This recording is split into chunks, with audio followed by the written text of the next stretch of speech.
Muy buenas noches, sean todas y todos bienvenidos a la emisión 1352 de Jornada Extra que contará esta noche aquí con la compañía de Rafael Chalhub Mejía, uno de los más acreditados ideólogos de la izquierda política dominicana a lo largo de 4 décadas por lo menos de vigencia o 5. Aquí en Jornada Extra nos ha acompañado otras veces. Vamos con él a pasar revista a las perspectivas de políticas institucionales de la nación dominicana. Tendremos también, aparte de la sesión de la columna de Hugo Pirela en castellano llano, tendremos un reporte de Rafael Pérez Torres. Está en YouTube, lo sacamos de ahí, porque es un valioso aporte sobre la cultura como fundamento del desarrollo humano y del desarrollo social y de los cambios que requiere cada sociedad. Muchísimas gracias por acompañarnos esta noche.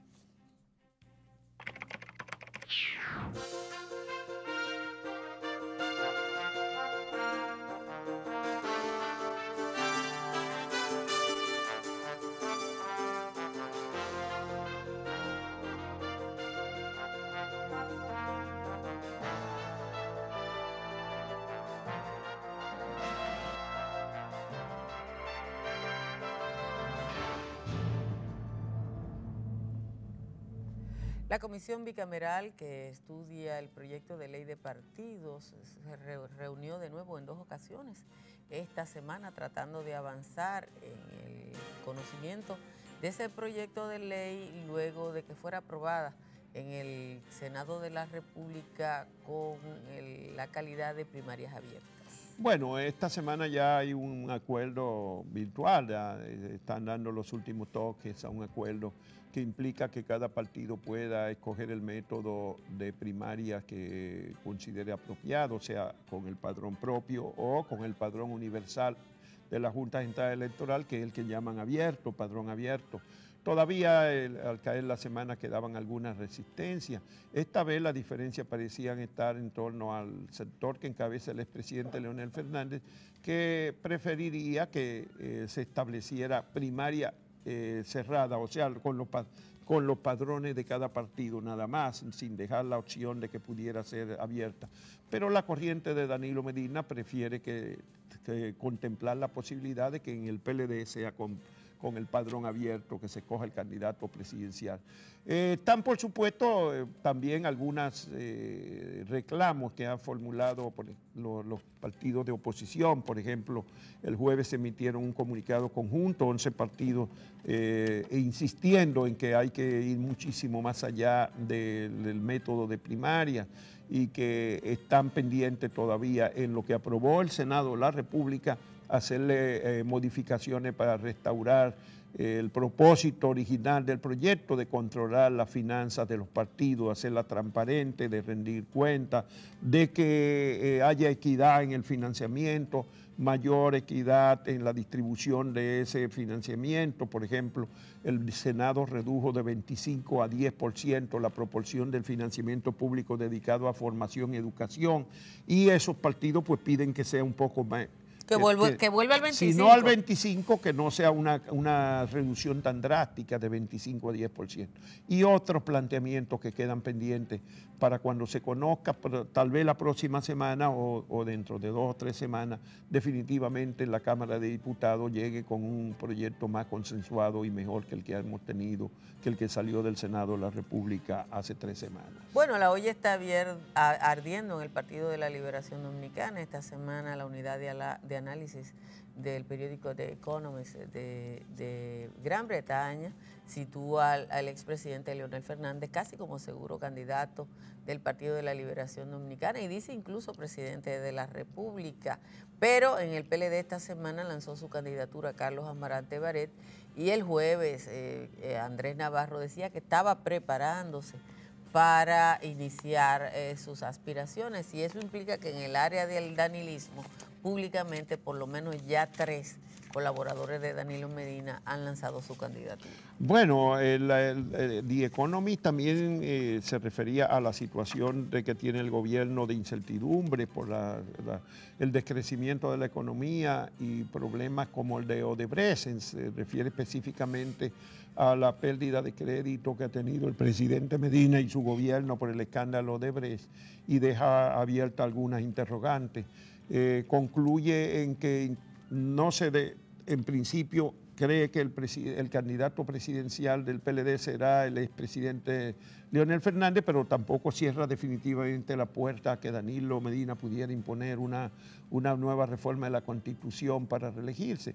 Sobre el PRM dice que ha avanzado, que su convención tuvo pocos cuestionamientos y que resultó legitimado como partido de oposición, principal partido de la oposición en estos momentos en el país. Y el Senado pidió que se investigara el uso de los fondos mineros que se hizo en la Corporación Dominicana de Empresas Estatales en la última década. Un reporte del digital Acento dice que la Corporación de Empresas Estatales habría usado de manera irregular casi 1.000 millones de pesos como parte de las acciones que tiene el Estado Dominicano en las operaciones mineras de las provincias La Vega, Sánchez Ramírez y Monseñor Noel. Solo la provincia de Monseñor Noel habría recibido la totalidad de los fondos que dice la ley que deben haber recibido, y solo en trámite, en administración, Jorde gastó más de 100 millones de pesos. Bueno, y esta semana la Dirección de Compras y Contrataciones derogó una resolución en la que se habían amparado no solamente en la ONSA, que hizo el escándalo y con un crimen, un asesinato ha provocado que se revise las contrataciones y compras de servicios públicos sin ninguna licitación ni apertura.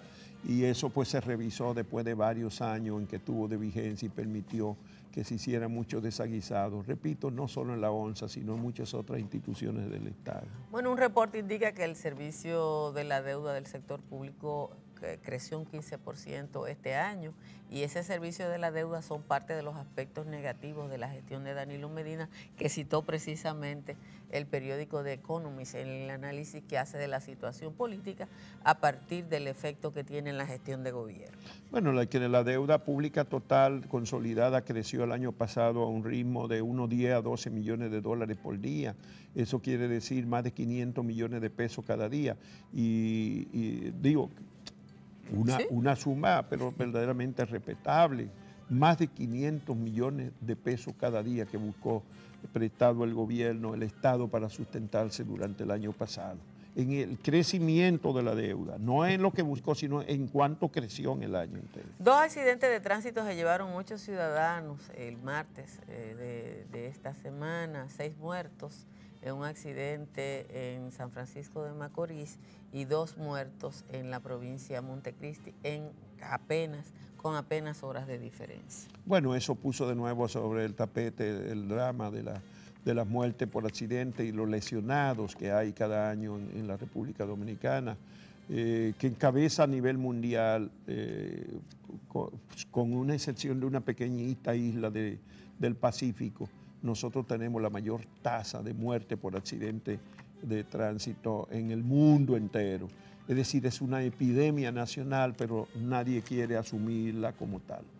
Y al final de la semana, una marcha multitudinaria en Managua, que fue calificada como la madre de todas las marchas, dejó un balance de 12 muertos. La Universidad Centroamericana emitió un comunicado, la Compañía de Jesús y la Conferencia del Episcopado de Nicaragua emitieron comunicados el jueves expresando su pesar por la situación que está prevaleciendo en ese país. 12 muertos y más de 70 heridos solamente el día de la marcha. Bueno, una misión de la Comisión Interamericana de Derechos Humanos que visitó a Nicaragua concluyó en que la situación es más grave de lo que ellos habían pensado y de los informes que habían recibido. Dice que se llevaron una maleta de informaciones sobre la represión que ha desatado el gobierno de Daniel Ortega y sobre el control que tiene de todas las instituciones del Estado para mantener su permanencia en el poder. En Nicaragua hay una virtual nueva revolución, o por lo menos una rebelión, hasta el punto que esta semana el legendario sacerdote y poeta nacional nicaragüense Ernesto Cardenal dijo que deberían levantarse hasta los muertos para enfrentar la situación de la degeneración del gobierno de Daniel Ortega y Rosario Murillo, su mujer. Y en España la corrupción se llevó a Mariano Rajoy, hasta el jueves presidente del gobierno español, después de los famosos casos Gürtel y Bárcenas. El PP perdió una moción de censura en el Congreso de los Diputados españoles y Pedro Sánchez del Partido Socialista Obrero Español ahora es el nuevo presidente del gobierno en ese país. Bueno, la corrupción de Odebrecht siguió teniendo repercusiones también en América Latina esta semana, en Colombia y en otros países, pero en la República Dominicana está pendiente para el 9 de junio. Eso quiere decir que estamos a una semana de conocer ya las bases, el sustento de las imputaciones que hizo el año pasado la Procuraduría General de la República a 14 personas y su investigación no solamente de los sobornos, sino de las sobrevaluaciones y de los financiamientos de campañas electorales en la República Dominicana, aunque muchos se temen que solamente se va a abarcar la parte de los sobornos y que hay muchas exclusiones incluso en esa pequeña parte.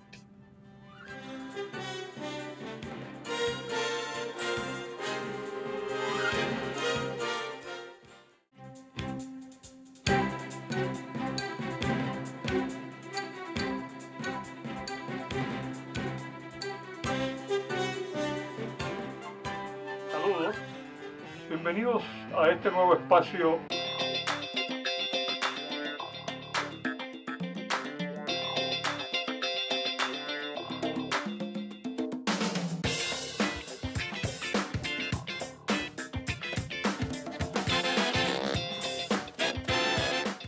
Hola, bienvenidos a En Castellano Llano. Yo soy su anfitrión Hugo Pirela y hoy continuaremos conversando sobre el ritmo de nuestros tiempos. En el espacio anterior decíamos que todo se acelera a nuestro alrededor y poníamos como ejemplo de dicha aceleración el caso de la población humana mundial, la cual, habiendo, después de cientos de miles de años de existencia de nuestra especie en el planeta, alcanzado en el siglo XIX 1 millardo de individuos, es decir, 1.000 millones de personas, se ha multiplicado por 7 solo en los siguientes 100 años. Hemos tenido, y pueden haber también retrocesos, por supuesto, ¿no? La humanidad ha sufrido hambrunas, pestilencias y brutales guerras con cientos de miles, millones y hasta decenas de millones de muertos cada vez.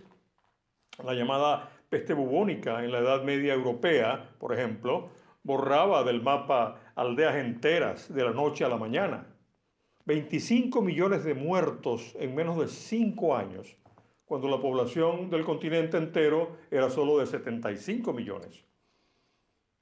Aunque los estimados varían, algunos calculan que 17 millones murieron en la Primera Guerra Mundial y 80 millones en la Segunda. Es más, los antropólogos estiman que en un momento, hace unos 70.000 años, toda la humanidad se redujo a unos 15.000 individuos con capacidad reproductiva. Y eso es menos que todos los gorilas o chimpancés que existen hoy en día. Y que la especie entera estuvo a punto de extinguirse por millones de años, mientras nos esparcíamos por África, Europa y Asia. Pero desde ese peligroso punto bajo, la población humana no ha hecho, en general, sino crecer de forma cada vez más rápida, hasta el punto de que hoy enfrentamos el peligro de llegar a ser quizá demasiados para los recursos de nuestro planeta, o sea, para su llamada capacidad de carga. Los procesos económicos también se aceleran. Hubo un tiempo en que las cosas no cambiaban mucho durante miles de años y el avance económico era mayormente cuantitativo, basado en aumentar la cantidad de recursos, ¿no?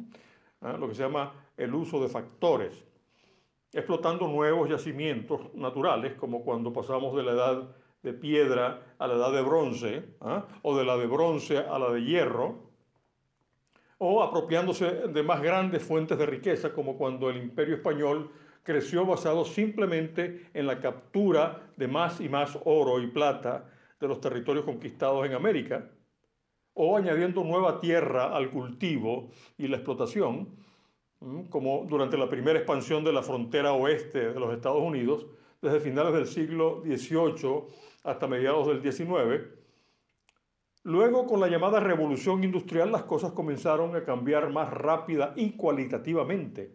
Esto es basado no tanto en la acumulación, sino en la transformación de recursos, lo que se llama mejoras de eficiencia, con la manufactura de nuevos productos, como las lámparas eléctricas y la aceleración del transporte, con las locomotoras y los buques a vapor, y de las comunicaciones, con el advenimiento del telégrafo.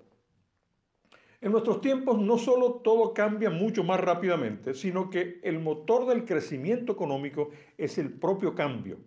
Esto es, no solo el uso de factores o la mejora de la eficiencia, sino principalmente la innovación misma como factor de crecimiento.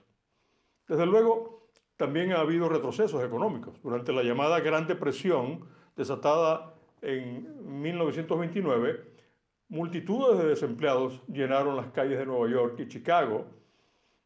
Hubo sequía, tormentas de polvo y hambre en las otrora fértiles praderas norteamericanas, y debido a una hiperinflación superior al 1500%, a principios de esa década la gente sacaba en carretillas el dinero, casi sin valor, de los bancos alemanes, solo para comprar pan.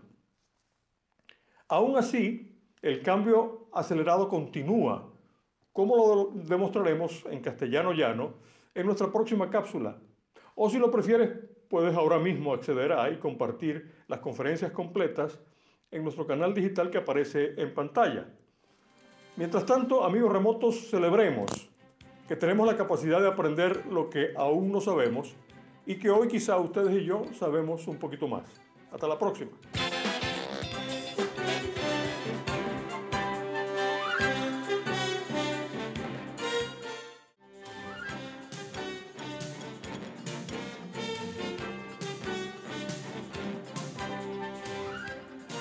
Rafael Chalhú Mejía, uno de los representantes, digamos, del pensamiento político de izquierda en la República Dominicana, de toda una vida de luchas políticas.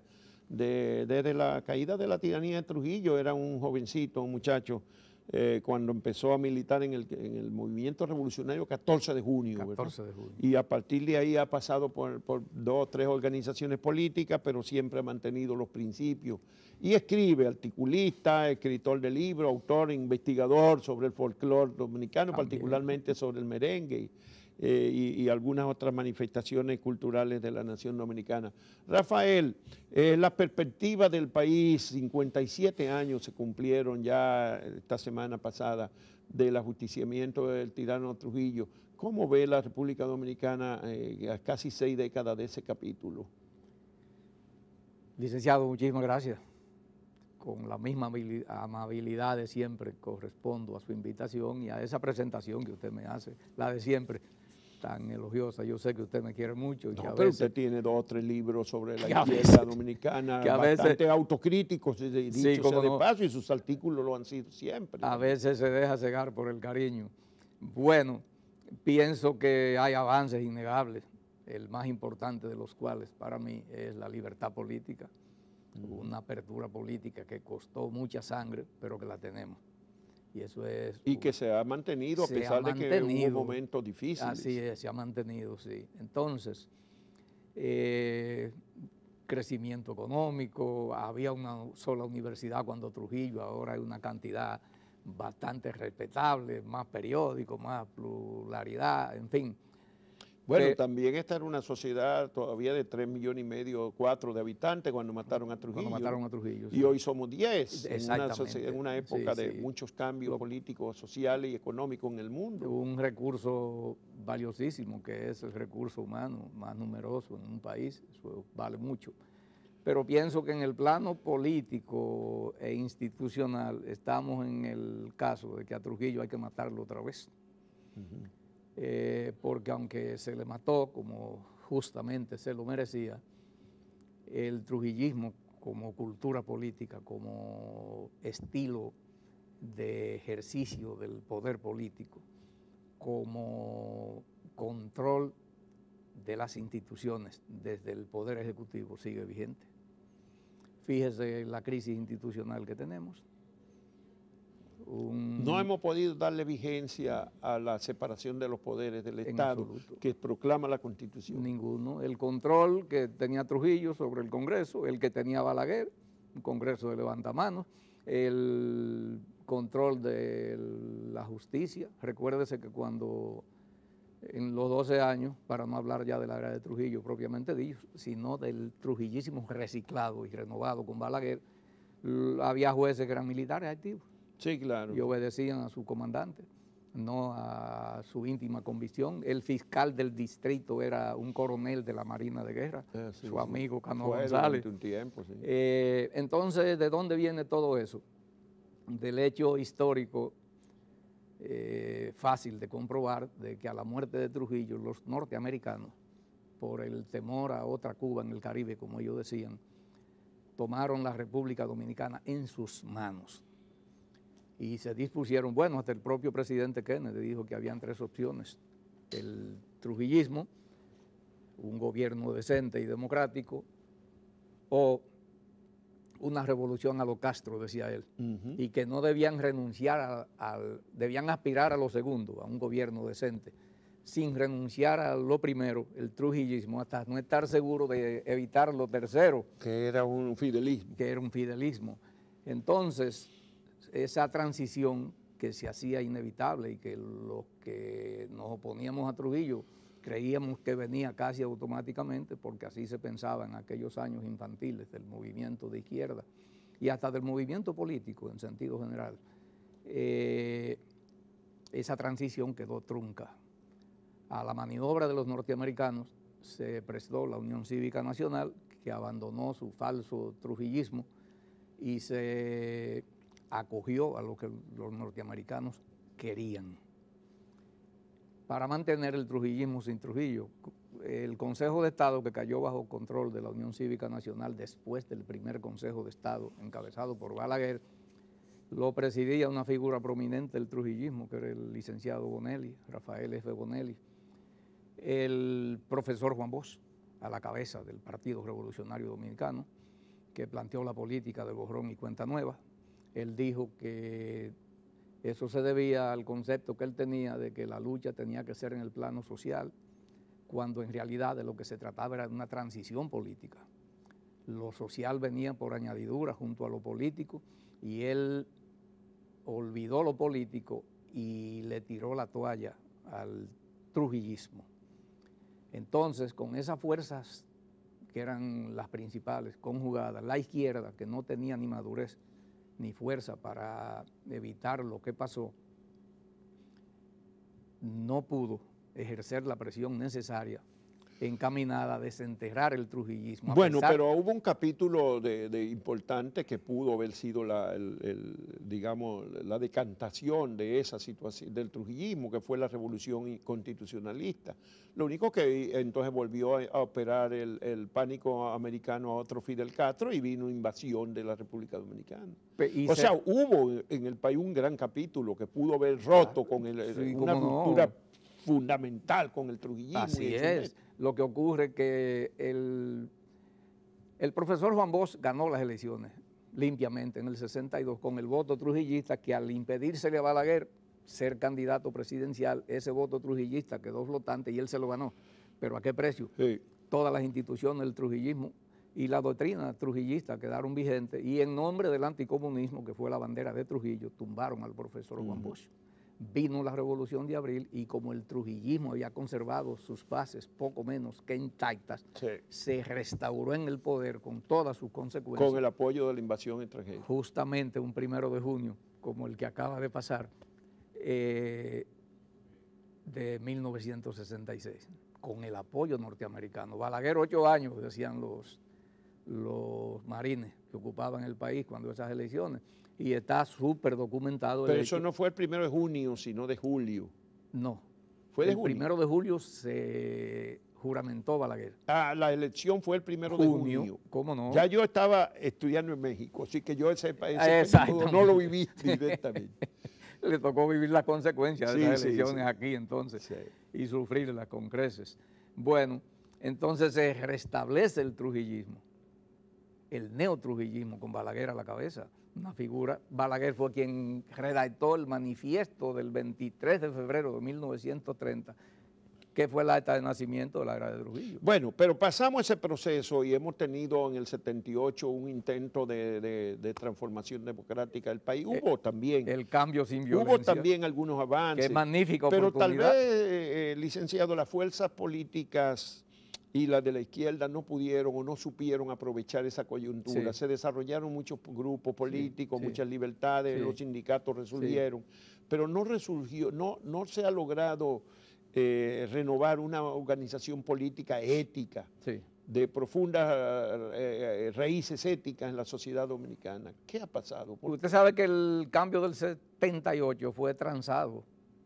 Hubo que... También transado. Claro, los norteamericanos, acuérdense lo que pasó. Sí. Y entonces hasta hubo que darle curules El control del Congreso y a de la Balaguer justicia, para que por lo todas las tanto. leyes pasaran por Balaguer y también. de la justicia. Entonces Y la Balaguer... justicia se le dio el control del cuerpo exterior, del servicio exterior. Entonces la izquierda, que había luchado por la libertad política, cuando la libertad política llegó no supo qué hacer con ella y se dedicó entonces al impulso de luchas reivindicativas y sociales, creyendo que por ahí era. Estas cosas, estas reformas que son necesarias hoy para llevar a cabo la transición que está pendiente de hace casi 60 años, debieron plantearse ahí en el 78. Una constituyente por voto popular. Pues eso es la transición pendiente que Así usted es. planteó en un seminario en el año 2017, el año pasado. En el 17, sí, señor. Fue hace ya más de un año de eso. ¿Cómo no? Fue Sí. hace un año de eso. Venimos trabajando por eso, licenciado. En agosto fue del 2017. Del 2017. Y usted imprimió aquí su ponencia, la transición pendiente. Que está pendiente. Esos fundamentos que usted ha dicho son Parte que de hace ellos. pendiente una transición a un régimen democrático Y participativo. progresista, que signifique una refundación, como dice Fafa Tavera, Sí. de las instituciones, una renovación de eso, que las instituciones funcionen, que las leyes, que no son las mías, porque yo quisiera la Pero legalidad. usted no está planteando un gobierno revolucionario. Eso le voy a decir, que la legalidad socialista a la que yo aspiro no puede ser el próximo paso, porque lo que necesitamos es una funcionalidad de las instituciones del sistema. Hasta ahí llegamos. Del sistema democrático. Democrático, representativo. No puede ser una situación deseable cuando una institución no pueda ni siquiera garantizar la normal circulación de los vehículos en las calles y caminos dominicanos, y que los accidentes sean la principal causa de muerte en el país, porque no se respetan la ley. Un semáforo en rojo es lo mismo que si está en verde. Es más, a veces yo voy con alguien que va manejando y cuando el semáforo cambia a favor nuestro, digo, cuidado que está verde, porque el que viene por el otro lado se mete en rojo. No, simplemente el imperio de la ley aquí sería una revolución. Una revolución, de verdad. Pero naturalmente. Entonces de eso se trata. ¿Y qué ocurre? ¿Qué está pendiente? El mantenimiento del trujillismo sin Trujillo en el 62 y 61 significó el imperio de la impunidad. Y otra vez en el Porque ahí 65, comenzó. 66, otra vez en el 78. Pero y ahora todavía usted lo ve igual. Pero naturalmente, pero venga acá. O sea, lo que predomina es la impunidad. Usted ha puesto el caso más simple, que es el de la circulación vehicular, pero eso en todos los ámbitos de la vida nacional. En todos los ámbitos de la vida nacional, porque hay una autoridad desbordada por el auge de la delincuencia y del delito, y entonces no tiene cómo, por más... Pero que a su vez desempeño. incentivada por la corrupción enorme de arriba. Entonces, ese es el mal ejemplo, porque es de arriba que se educa. De manera, pues, que la tarea que hay pendiente es sumamente grande. ¿Alguien puede creer que esto que se está planteando, ese paso, esa transición, es algo insignificante, que es muy limitado, que debe ser una cosa mucho más grande. Pero mire, eso ahora mismo significa una revolución. Bueno, hay aquí quienes que están planteándose, hay grupos que se reúnen y han salido dos recientemente. Sí. El Movimiento Independiente por el Rescate Democrático, MIRD, y Conciencia Ciudadana, creo que se llama otro grupo que salió. Y hay más grupos. Hay más grupos, Sí, se sabe, yo sé que hay más grupos que están planteándose algún nivel de concertación para una transición pendiente. Seguro. Es la transición democrática. ¿Usted simpatiza con ese movimiento? Pero no solo yo, sino que hay un grupo de ciudadanos del que yo formo parte. Todo el mundo conoce cuál es mi militancia, no tengo que de repetírsela de toda la vida. Y todo el mundo me conoce como militante de izquierda desde que el mundo es mundo. Yo he sido una especie en el otro lado de Deng Xiaoping. La modernización no me echó a un lado. No entiendo mucho de las formas de ahora, ni siquiera del lenguaje de ahora, unos cuantos conceptos que yo no manejo. Pero aquí estoy. Y entonces un grupo de ciudadanos del que yo formo parte está trabajando por la celebración aquí, por la realización de un congreso cívico sustentado en núcleos de ciudadanos, hombres y mujeres de la sociedad, aunque militen en partidos políticos, pero principalmente como ciudadanos de la República, que levanten un conjunto de reformas democráticas, de reivindicaciones materiales que le abran las puertas a un cambio de verdad. Entonces yo estoy sumamente convencido de eso y creo que todos esos grupos que se están formando, eso es una cosa buena, esa es una señal del tiempo. Deben coordinarse, mancomunarse en la acción, porque de lo que se trata es de hacer la mayor suma posible de voluntades, porque el poder que tenemos enfrente está tan fuerte y tiene un control tan grande del país, de los resortes del Estado, de las instituciones, que solo con un movimiento bien poderoso es posible. Bueno, aquí hay quienes sustentan que lo único que ha funcionado con eficiencia es el partido de gobierno, el Partido de la Liberación Dominicana, PLD, y ha funcionado con tanta eficiencia que ha doblegado a todos los poderes del Estado, pero también ha cortado una gran parte de las instituciones sociales y organizaciones. Ya las organizaciones sindicales no tienen nada que decir en la sociedad, más que cada 2 años cuando se discute el salario mínimo, ellos dicen su posición. Y las organizaciones profesionales que tuvieron, por ejemplo, un CODIA, o las organizaciones de los periodistas, han caído todos en la inacción. Tanto que se luchó por ellas. Sí, tanto que se luchó por esas instituciones. Entonces, ¿usted reconoce eso o es de los izquierdistas que creen que el problema nada más está en los partidos tradicionales? En absoluto. Que los partidos tradicionales. No, es la sociedad entera. Vi al general, mi siempre recordado amigo de la Cruz Martínez, una vez decir que la gente estaba criticando el comportamiento torcido de muchos policías, sin darse cuenta, sin cuestionar a la sociedad que mandaba a esos policías a la institución, que esto ha llegado a un grado de enfermedad, vamos a llamarlo así, para darle tal vez una designación benigna, en que se necesita una operación muy profunda para recuperar esto. No se trata de soñar con lo que uno desea, sino de situarse en la realidad. Aquí hay que provocar un cambio, y yo creo que es posible. Ramfis Trujillo era más poderoso, tenía todo, y tenía un país a oscuras, heredado de Trujillo, y hubo un movimiento tan fuerte aquí, que lo hicimos ir. Bueno, eso fue un estallido en el 61, y hubo estallido en el 65. Sí.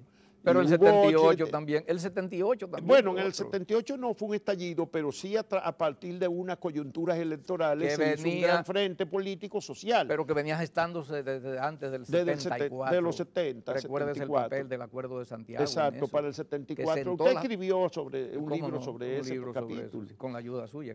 La primera entrevista fue la suya. Usted me entrevistó a mí para ese libro. Exacto, es justo que un día lo entreviste. Bueno, recuerdo que cuando el que me transcribió esa entrevista, la pasó al papel, me dijo, pero aquí está el libro.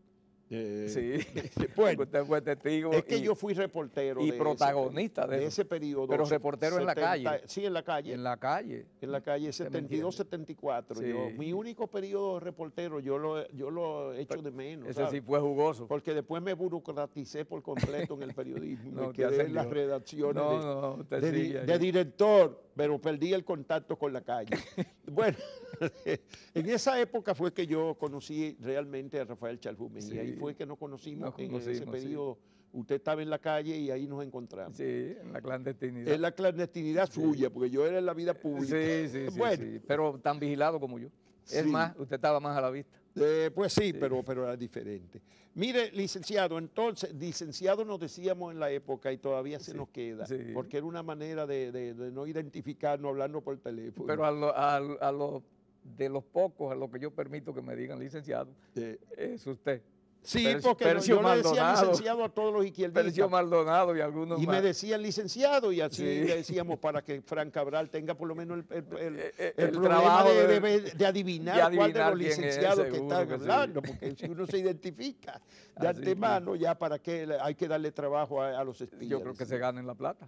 Para que se ganen su dinero. Mire, licenciado, entonces, en definitiva, hay un proceso dominicano que tropieza con la incapacidad también que hemos tenido. Somos demasiado individualistas, hay demasiado partidos, hay 26 partidos reconocidos. Increíble. Y hay 5 o 6 por reconocer. Con 26 presidentes a la cabeza. Y todo el mundo quiere ser presidente. Oye, 26 presidentes aquí a la cabeza. Aquí nadie se propone hacer una gestión modelo desde un ayuntamiento o desde una curul. Bueno, ha habido algunos casos. Pero mucha gente debió haber estado al frente de un ayuntamiento haciendo una gestión diferente, un programa, para crear una base política. Con una filosofía, con un planteamiento. Pero aquí desde que se habla de una posibilidad de unir fuerzas, el problema es quién va a ser el candidato. El candidato. Porque todos quieren ser candidatos. Absolutamente todos. Y así no se puede. Y lamentablemente hay que decirle desde ahora a esos presidenciables que simple y llanamente no se puede.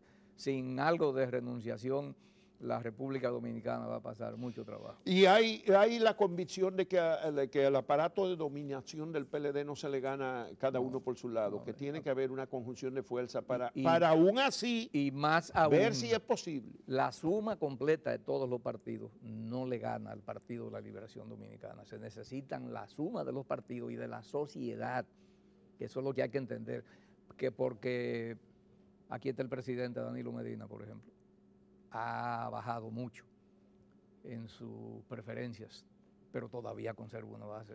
Y conserva el poder del Estado. Y conserva el saco del dinero. Que él dijo que aquella vez, le dijo a Leonel que me venció el Estado. El Estado, bueno, pues ahora vence el Estado. Él está aplicando la medicina de la que él fue víctima. Sí. Entonces, eso es bueno que se comprenda.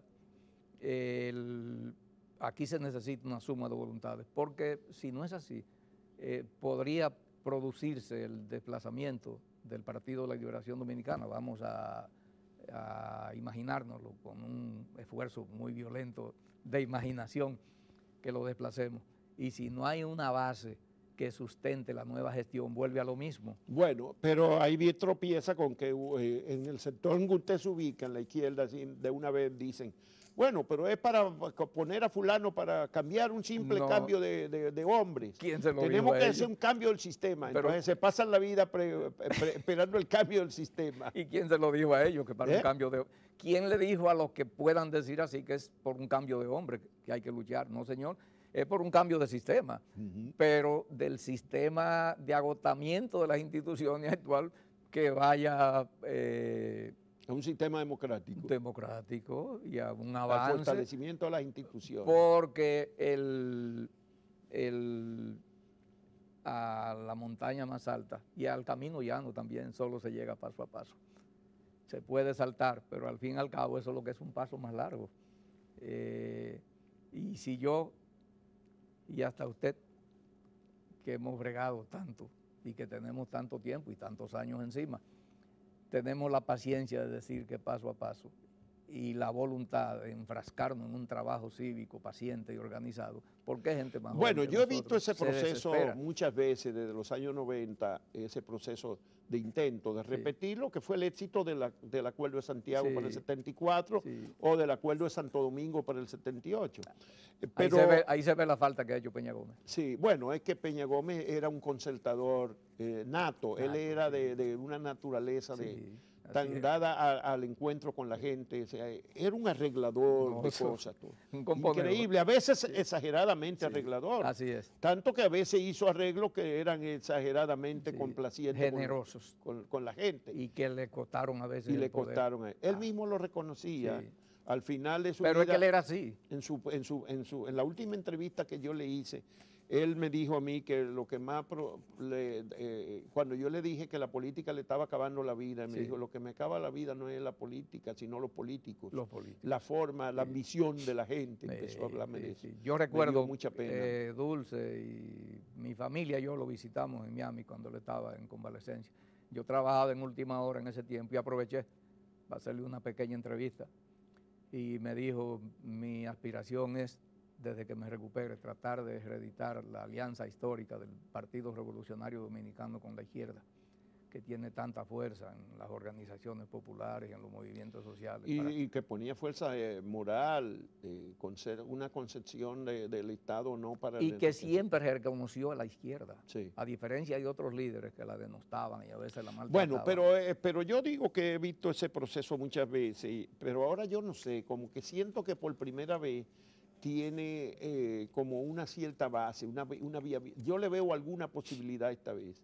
Como que siento que hay más conciencia de los fracasos anteriores. Pero si espontáneamente están surgiendo grupos sin convocatoria previa y sin previa concertación, ese es un indicio, esa es una señal del Pero tiempo. dicen que en Santiago y en otros lugares del interior también Por hay donde quiera grupos están de gente independiente cómo que no. están con esa misma preocupación. Es que es lo lógico, el sentido de la realidad, el realismo y hasta el sentido del compromiso con la nación y con la democracia lo demanda, y la gente ya, después de tantas elecciones, yo pienso que tiene la suficiente conciencia. Por eso yo estoy optimista una vez más.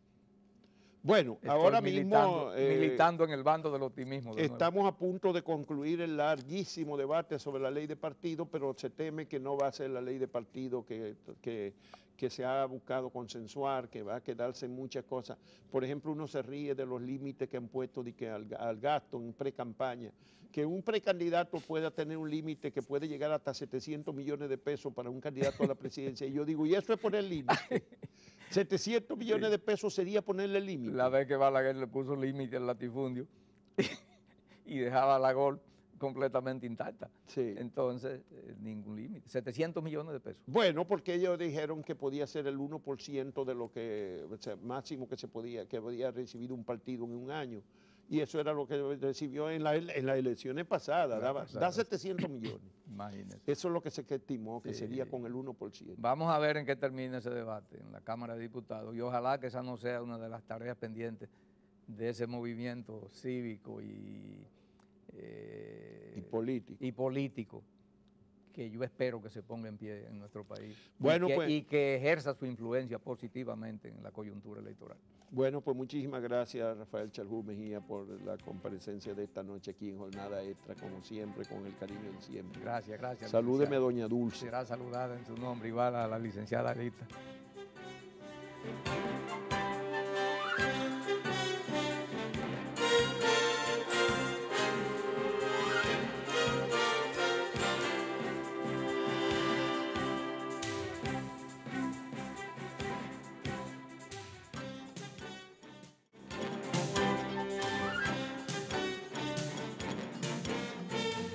Sin duda, esta ha sido una semana que implicó una jornada de cambio de un lado al otro del Océano Atlántico y vamos a despedir esta edición de Jornada Extra con este reporte donde se habla del influjo de la cultura en los cambios económicos y sociales del mundo. El texto y la voz son de Rafael Torres. Con este trabajo despedimos esta edición de Jornada Extra. Nos encontramos de nuevo el próximo domingo.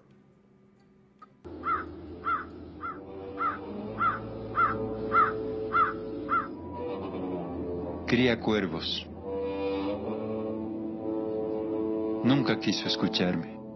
La cultura es el eje transversal de toda transformación revolucionaria.